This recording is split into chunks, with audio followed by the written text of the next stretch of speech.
오늘 이 본문에 이 일이 있기 전 바로 벳세다 광야의 사건이 있었습니다. 오병이어로 장정만 5,000명, 남녀노소 수만 명은 좋게 될 것입니다. 그런데 그 가운데 생명의 떡을 먹은 사람들이 예수께 다가와 임금하자고 합니다. 예수께서는 이 사실을 먼저 아셨습니다. 얼른 제자들을 나눠서 배에 태워 건너편으로 보내게 됩니다. 요한복음 6장 15절에 보면 예수께서 저희가 와서 자기를 억지로 잡아 임금 삼으려는 줄 아시고 다시 혼자 산으로 떠나 가시니라 이렇게 기록을 합니다. 그런데 해질녘에 제자들이 탄 이 배가 얼마를 가다가 풍랑을 만나게 되는데 이게 장난이 아닙니다. 밤 사경까지 계속됩니다. 사투를 벌이게 되는데 이 사실을 예수님이 먼저 아십니다. 밤 사경까지 결국 친히 그 물 위를 걸어서 이들을 만나게 됩니다. 근데 참 길어요. 해질녘에서부터 밤 사경이니까 보통 우리가 6시에 해가 지는데 무려 10시간 이상 이 사투를 벌이는 죽을 지경까지 간 제자들을 친히 무리를 걸어서 찾아주신 것입니다. 참 놀라운 일인데 이 사건은 생명의 떡을 먹는다는 것, 즉 우리가 생명의 꼴을 먹는다는 것이 어떤 것인지 이 실체를 적나라하게 드러내며 또 알게 한 이 사건이기도 합니다. 그 밤 예수께서 우리를 걸어 오셨는데 얼마나 급하셨으면 그 밤에 무리를 걸어서 제자들을 찾아가셨을까. 무리를 걸으려고 걸은 것은 아니에요. 근데 이 사실을 제자들이 보고 유령이라고 하니까 참 어처구니가 없습니다. 그래서 얼른 안심하라, 내니 두려워 말라. 바로 그 음성입니다. 놀랍게도 이걸 제일 먼저 알아들은 베드로가 만일 주여 만일 주시어든 나를 명하사 물 위로 오라 하소서. 즉시 오라고 합니다. 때에 베드로가 배에서 내려와 물 위를 걷게 됩니다. 이 일은 생명의 떡을 배설하신 이후에 어마어마한 비밀이 감춰져 있는 일이기도 합니다. 바로 그 음성은 생명의 떡을 빚어내신 그 음성이기도 합니다. 즉각 베드로에게 생명의 꼴이 되게 하신 그 음성입니다. 자, 우리가 생명의 꼴을 먹는다는 것, 즉 지금도 그 말씀이 들려질 그때 들려진 그 말씀 그대로 살아있는 움직이는 이 실체를 말하고 있습니다. 듣기만 하는 것을 말하지 않습니다. 생명의 꼴은 언제 어느 때나 그냥 그대로 살아있는 생명의 꼴인 사실입니다. 지금도 우리가 대단히 조심해야 되는 것은 기록된 말씀이지만 이 말씀이 오늘 선포가 되면 우리에게 살아 들려지는 음성입니다.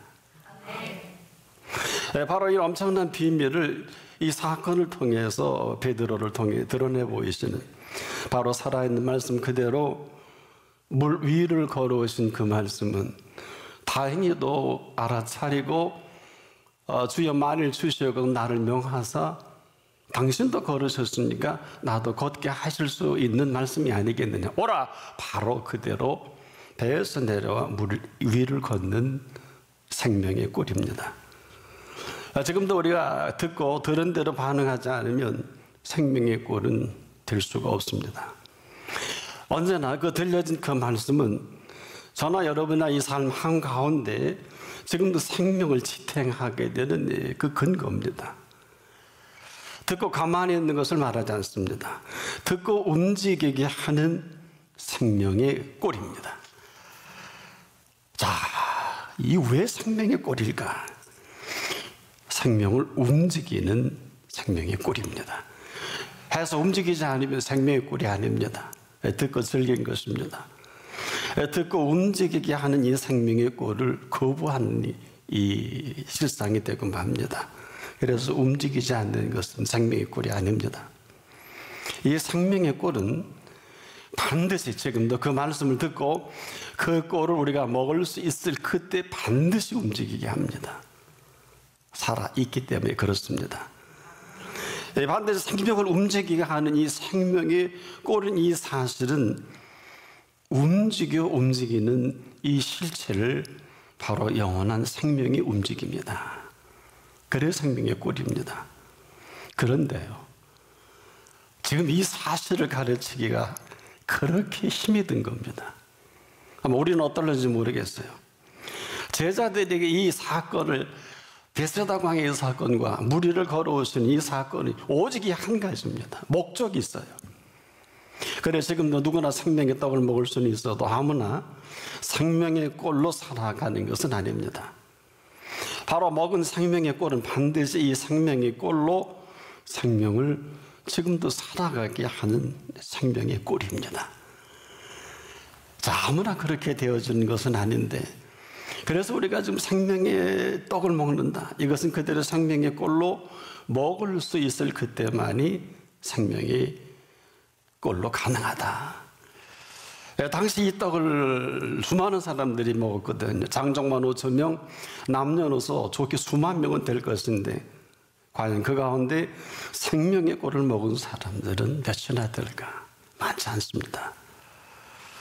이 제자들 가운데서 그 꼴을 제대로 먹은 사람 다행히 베드로 한 사람인데, 그것도 물 위를 걸어오신 예수님 덕택입니다.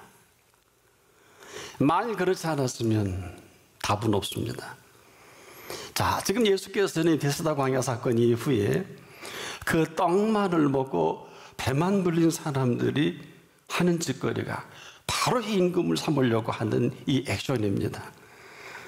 그래서 그 자리를 떠나고 제자들은 배를 태워서 건너편으로 보내는 이런 해프닝이 벌어집니다. 재촉하셨다 그랬어요. 너무 급하니까. 자, 생명의 꼴이 어떤 것인지, 또 이 꼴을 먹는다는 것이 어떤 것인지, 사실 제자들만을 위한 이 시간이기도 합니다. 의도적으로 만드신 시간입니다. 그런데 해질녘부터 마음 졸이신 분은 예수님이십니다. 제자들의 태도가 마땅치가 않아요. 출항을 했는데도 불구하고 풍랑을 만난 이 제자들의 모든 움직임을 보고 도무지 예수님이 더 초조합니다. 예수께서는 이들이 조금 전에 베세다 광야의 사건을 기억만 한다면은 아마 해결할 키워드가 거기에 답이 있는데, 그렇게 생각하시고 기도하셨는데 이게 웬일입니까? 제자들도 생명의 떡을 먹은 사람들이 아니에요. 생명의 떡을 먹었다면 반드시 생명의 떡을 먹게 하신 예수님을 기억하는 게 맞단 말이에요. 또 예수님도 그렇게 생각하셨습니다.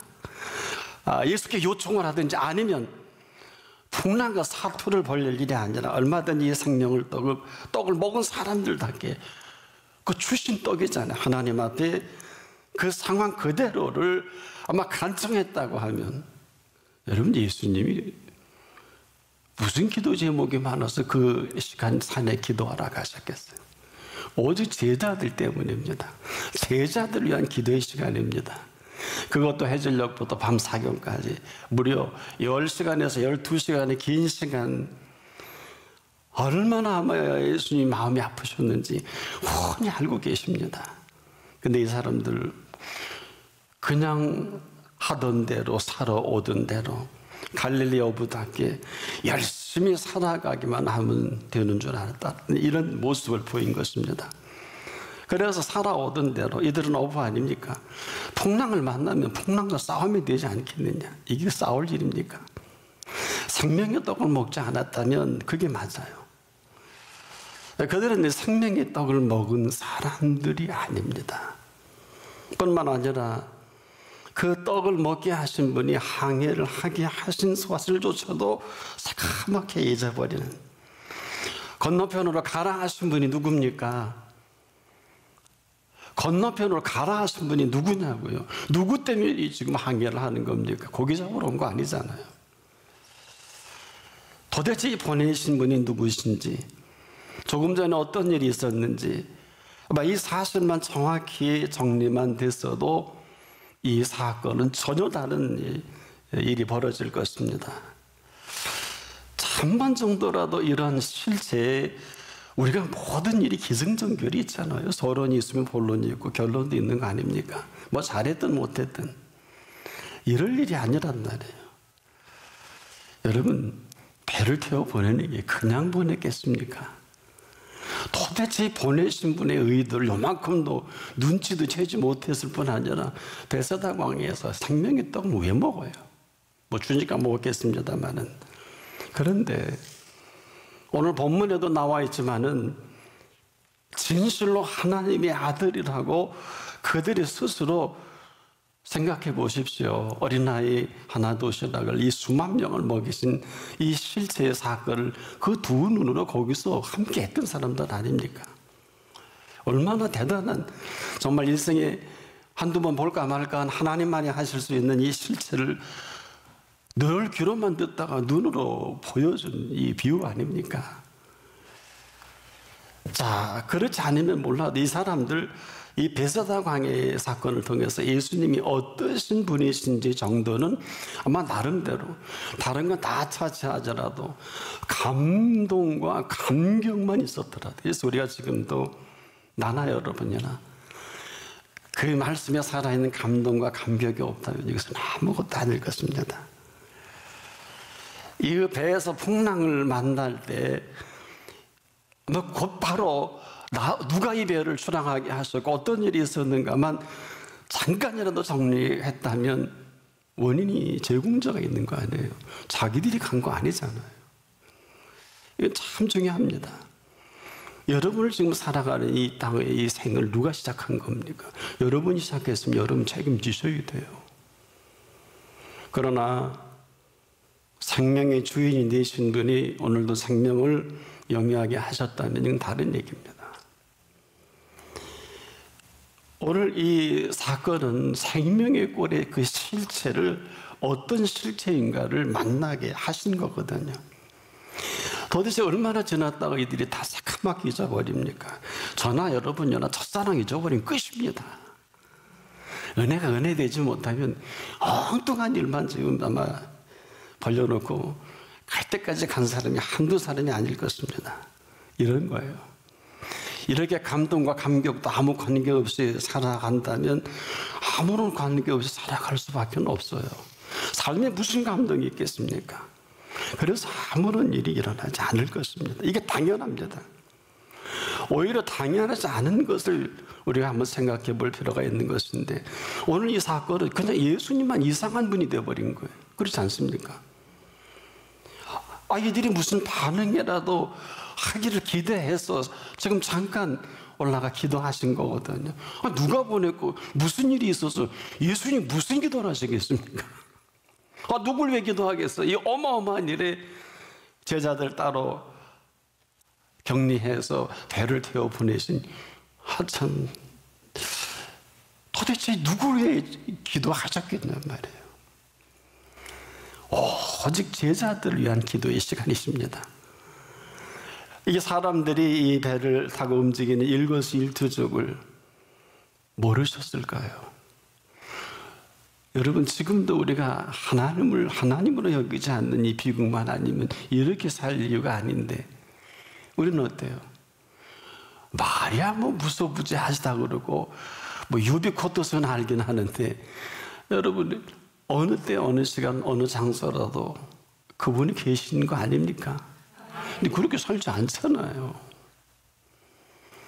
그래서 예수님은 지금 매우 긴장과 난감함과, 저는 여러분 항해를 시켜놓고 얼마 안 있어 풍랑을 일으키신 분이 얼마나 긴장을 하셨겠어요.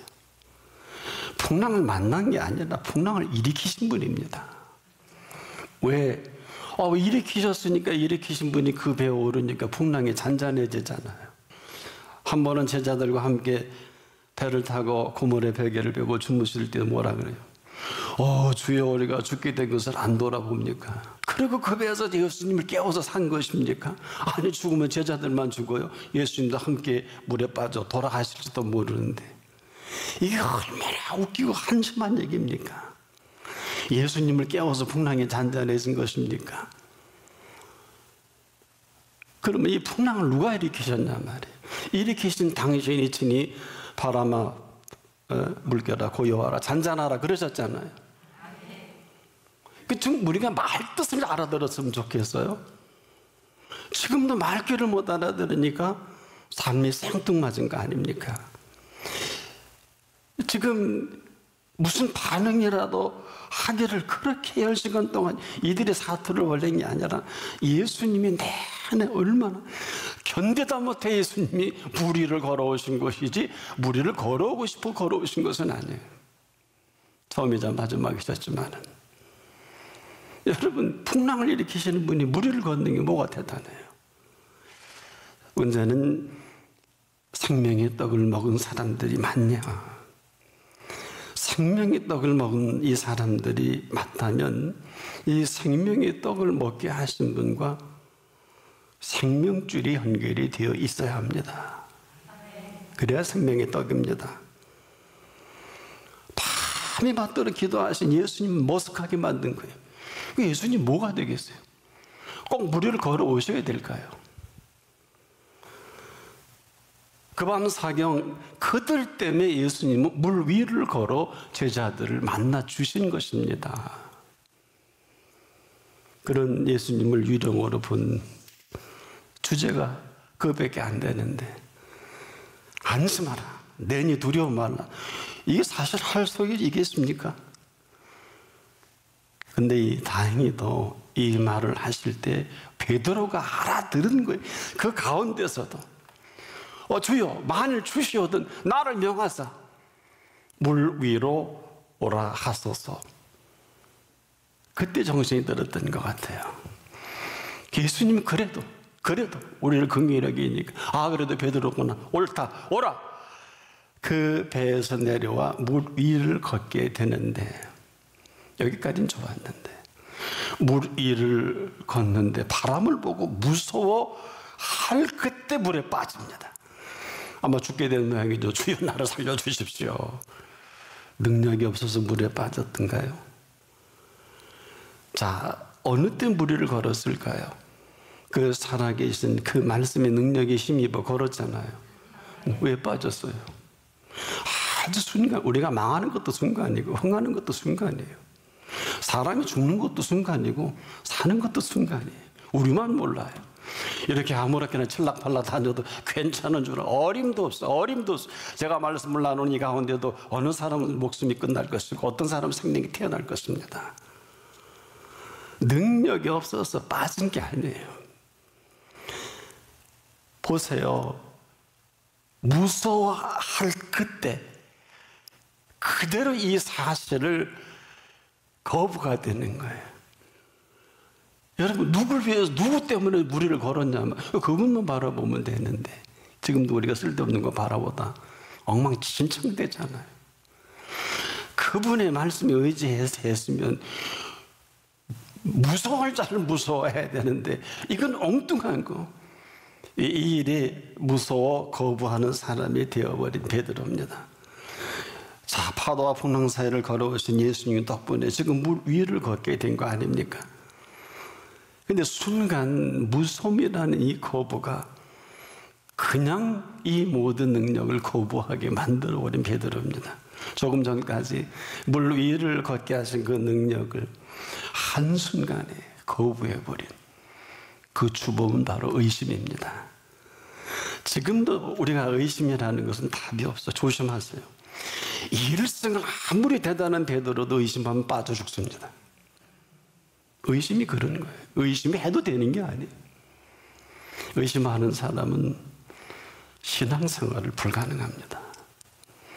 천국은 말할 것도 없고요. 그 앞에 두고도 물에 빠진 일이 벌어지는데 여러분 눈에 보이지 않고도 얼마나 많이 빠져, 얼마나 많이 힘들어, 얼마나 많은 어려움을 당합니까? 아마 처음부터 의심했다면 무리를 걸을 수 없겠죠. 주여 만일 주시어든 나를 명하사 물 위로 오라 하소서. 정확합니다. 이렇게 말을 할 그때 물 위로 걸어오라, 이 말씀은 그대로 생명의 떡을 빚어내신 말씀입니다. 기다리신 말씀이에요. 그럼에도 불구하고 그 떡을 먹은 생명의 꼴은 그 말씀이시거든요. 그래서 지금 우리가 예의주시해야 하는 것입니다. 그 말씀을 생명의 꼴로 먹은 이 사실이 거기서 드러나는 거예요, 베드로에게서. 그래서 무리를 걷게 되는 거거든요. 그 근거가 그런 거예요. 자, 그런데 이 사실을 의심한다, 송두리째 무너지게 하는 그 사실이 결국 만 것이죠. 의심이라는 게 이런 거예요. 여러분도 지금 이렇게 듣고 의심하는 자기의 마음인데 그 몫은 일생을 책임져야 돼. 이게 의심이에요. 그래서 이 사실을 베드로도 몰랐어요. 내가 왜 빠지는지도 모르고 살려달라고, 자기가 잘못했으면 살려달라는 말도 못했겠지만은 즉시 그러잖아요. 예수님이 잡으시면 믿음이 적은 자요, 왜 의심했느냐. 깜짝 놀랐을 거예요. 물에 빠져 죽는 상황에서도 아이고 내가 의심했구나. 이게 의심입니다. 말이 믿음이 작은, 그나마 예수님 앞에 있으니까 칭찬하는 믿음이죠. 엄마 예수님 안 계셨으면 죽어야죠. 누가 건져내요? 여러분 예수님 안 계시면 누가 건져내요? 저나 여러분이나 호흡할 수 있으니까 호흡하게 하신 분이 호흡을 걷어내면 끝나겠죠? 그게 인생이에요. 이걸 모르고 무지몽매하게 사는 게 오늘 우리의 현실의 모든 감각일 것입니다. 그런데 놀랍게도 이 의심하는 이 사실을 가장 먼저 아시는 그 아심으로 왜 의심했느냐, 전혀 알지 못하는 이 실체를 그때서야 베드로도 내가 의심해서 이렇게 빠졌으면, 여러분이 망해도 왜 망하는지 모르시죠? 여쭈세요. 이제라도 늦은 거 아니에요. 자식의 문제가 심각하면 네 은혜가 조카 낳을 때까지, 바울도 자기 즐거 때문에 3번씩 기도했다 그러잖아요. 왜 기도 안 하십니까? 그러니까 답을 할 수 없는 거지, 응답이 없는 건 아니에요. 지금도 우리가 우리의 생각대로, 우리 내가 원하는 대로 이루어져야 응답인 줄 아는데, 여러분 아무리 돈이 많이 쓸 일이 있어도 많이 주시면 되잖아요. 힘 많이 쓸 일이 힘 주시면 되는 거 아니에요. 계산 잘 하셔야 돼요. 내가 원하는 세모, 네모, 이런 하나님이 여러분이 만든 세모에 하나님 들어갈 수 없습니다. 하나님의 이 풍부한 화평이라는 이 비밀은 지금도 이분을 만나면서 시작이 됩니다. 그 사람이 지금도 들려오는 그 말씀의 생명을 꼴을 먹은 사람들일 것입니다. 언제 그 바람을 보고 무서워진 것일까요? 심각하고 또 심각한 것은 알량하게 아무도 모르는 거부가 우리 속에 있을 때 살짝 눈을 감고 살짝 눈길을 돌리고 살짝 고개를 숙이고 아무도 몰라요. 이런 거예요. 요한일서 4장 18절에 사랑 안에는 두려움이 없고 온전한 사랑은 두려움을 내어 쫓나니 두려우면 형벌이 있습니다. 이 실체를 베드로가 경험한 것입니다. 거부해요. 지금도 아주 고상하게 거부하고 있는 분들이 절대 눈 마주치지 않습니다. 절대 강단을 보지 않습니다. 죄송합니다. 내가 지적을 해서. 이 어마어마한 그분이 저 같은 자연인도 보는데 예수님이 여러분의 눈동자만 보고 있어요. 눈길만 보고 있어요. 왜? 여러분의 문제를 여러분보다 더 잘 아십니다. 먼저 아신다는 것. 지금도 우리가 무슨 문제인지를 먼저 아시는 분 앞에 나오는 건 큰 은총입니다. 생명의 떡은요, 생명의 그 말씀으로 빚어내신 생명의 떡입니다. 이 떡을 먹을 수 있을 그때만이 생명의 꼴로 시작을 하는데, 떡만 먹고 배만 부른 사람은 예수를 임금 삼고 출세해요. 자기의 욕망에 사로잡힐 수 있을는지 모르겠는데, 그 떡을 먹고 그 떡을 먹게 하신 그 발 앞을 떠나지 아니하는 그 사람은 그대로 생명의 꼴이 되게 하셔서 그 생명의 꼴로 살아가게 하시는 생명의 꼴입니다. 그래서 주여 만일 주시어도 나를 명하사 물 위로 오라 하소서. 얼마나 좋으셨으면 정말 실망하고 그 밤사게 걸어오셨는데 이것 봐라. 주여 만일 주시어도 나를 명하사 물 위로 오라 한다. 너무 좋으신 거예요. 생명의 꼴을 교통이 되는 이 생명의 꼴로 이미 오라 하신 그 말씀으로 생명의 떡으로 수만 명 먹이신 생명의 꼴이잖아요. 얼마나 좋으셨는지 몰라. 그래서 무리를 걷게 하시니 그래 걸어 이런 거예요. 또 오늘 또 무리를 걷지 마십시오. 예수님이 무리를 걸어오셨기 때문에 베드로도 걸을 수 있다고 생각하고 그런 표현했는데 받아주신 겁니다. 지금도 우리가 무슨 교양이 어떻고 우리가 어떻게 살고 이런 게 중요한 게 아니라 인생의 이 땅의 삶의 모든 것을 33년 동안 사셨기 때문에 삶에 있어서는 영원한 생명의 비밀로 정말 풍성한 평강으로 기쁘고 즐길 수 있는 삶을 열어놓으신 십자가의 피입니다. 그래서 이 생명의 꼴이라는 것은 지금도 얼마든지 배에서 내려와 물 위를 걷게 하시는 생명의 꼴입니다. 정리해 보자고요. 생명의 떡을 생명의 꼴로 먹은 사람들이 살아가는 생존 전략을 본문에 정리를 해 놓으신 것입니다. 더 많이 생각하고 긴장하고 오늘 이런 은혜로 살아갈 수 있기를 바랍니다.